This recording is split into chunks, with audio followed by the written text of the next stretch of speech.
The ancient Greeks were intrinsically linked to their natural environment and the weather, the stars, the constellations. They would read them and they would listen to particular bird song and know when that song of that bird was heard, they would do certain types of activities. So the farmer and the farming household was not separate from their landscape and their environment. They were intrinsically embedded within it. Hello, my name is Dr Maeve McHugh and I am an Associate Professor in Classical Archaeology at the University of Birmingham. Today, I'm going to be answering questions about ancient Greek agriculture. Okay, I'm going to get started. The first question, what did a typical day look like for a farmer in ancient Greece? Well, farming was something that all people did. Wasn't a distinct profession like we consider it. For most households, they were reliant on their own physical labor to produce foodstuffs. For a typical farmer or a typical household, they would have several tasks that began with the rising sun and continued all through the day. And it didn't stop at weekends, it didn't stop at holidays. They would have to work continually to make sure that there was enough food to support themselves and their families. The next question, what was a typical diet in ancient Greece? Well, there's been recent studies done on skeletal evidence, and it's shown that ancient Greek people were reasonably healthy and had primarily a vegetarian diet. Lots of fruit, vegetables, nuts, grains, and they ate meat very sporadically.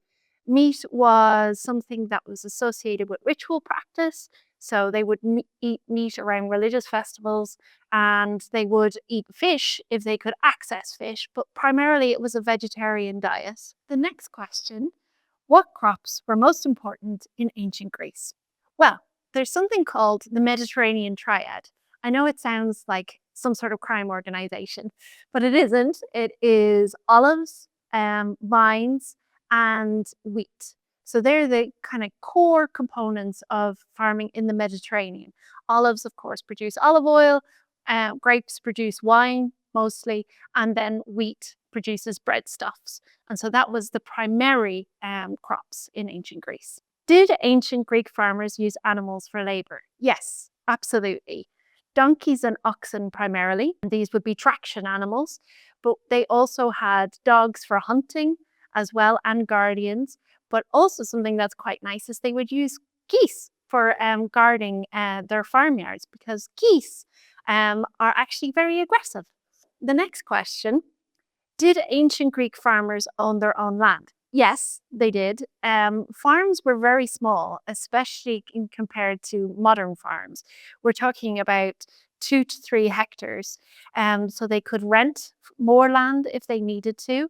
But primarily they would have a small patch of land that they would farm over several generations. And they used marriage then to gain more land through dowries.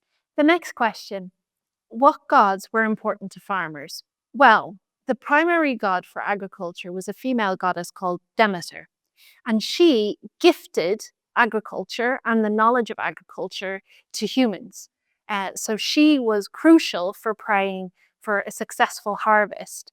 And you would have to make sure that you were doing everything right and everything appropriately to make sure that the gods, and especially Demeter, was happy with you. The next question, what role did women play in ancient Greek farming? Women played lots of roles. They would have to manage the household, they would have to manage the kids as well, and they would also be expected to work in the farmyard as well as in the fields. So women were very flexible workers. They would have to go wherever they were needed to go. So I like to think about the double or even triple workloads that women had to work under in ancient Greece. Next question. How hard was farming in ancient Greece compared to today? The short answer is very hard. You had to carry out physical tasks to make sure that you had enough food to survive for you and your household for the entire year. And it was entirely dependent on you. No matter how tired you are, how sore you are, you had to get up the next day and perform the tasks required of you. Next question. What tools did ancient Greek farmers use? Well, these were all hand tools. There were no tractors, no bulldozers or diggers. So they had several hand tools called mattocks or hoes. They would use sickles. They would have a plow that they would attach to animals that would help them somewhat. But it was primarily their own physical digging that helped with farming. Next question. Did ancient Greek farmers go to war? Yes, they did. The Spartans are famous because they are the only ones really that dedicate all of their time to military preparation. And that's because they had a massive slave labor force working for them. But mostly because farmers are really anyone that was dependent on producing their own food supply, they did have to go to war. And so ancient texts say that in a lot of cases, armies would just leave when the harvest was due in. Or sometimes an army would refuse to come to a certain meeting point until they had brought the harvest in. Next question. How wealthy were farmers in ancient Greece? Well, they were on a scale. We have people that were struggling, people that would be what we would consider below the poverty line, who would be scratching out a living and perhaps hiring themselves out to try and earn extra income. But then we also have on the other end of the spectrum, individuals who were vastly wealthy, who had very large farms and very large incomes from it, who primarily farmed using a large slave labor force. Next question. How did seasons affect daily life for Greek farmers? The seasons affected farming and farmers an awful lot. And this is something that I find particularly exciting about ancient agriculture. The ancient Greeks were intrinsically linked to their natural environment and the weather, the stars, the constellations. They would read them and they would listen to particular bird song and know when that song of that bird was heard, they would do certain types of activities.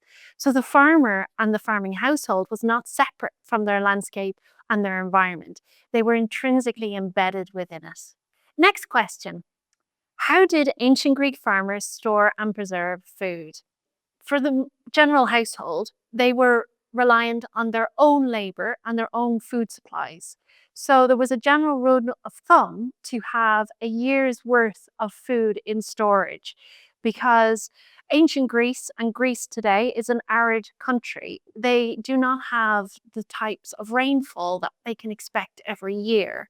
So 1 in 4 harvests would fail, and you never knew which harvest would fail.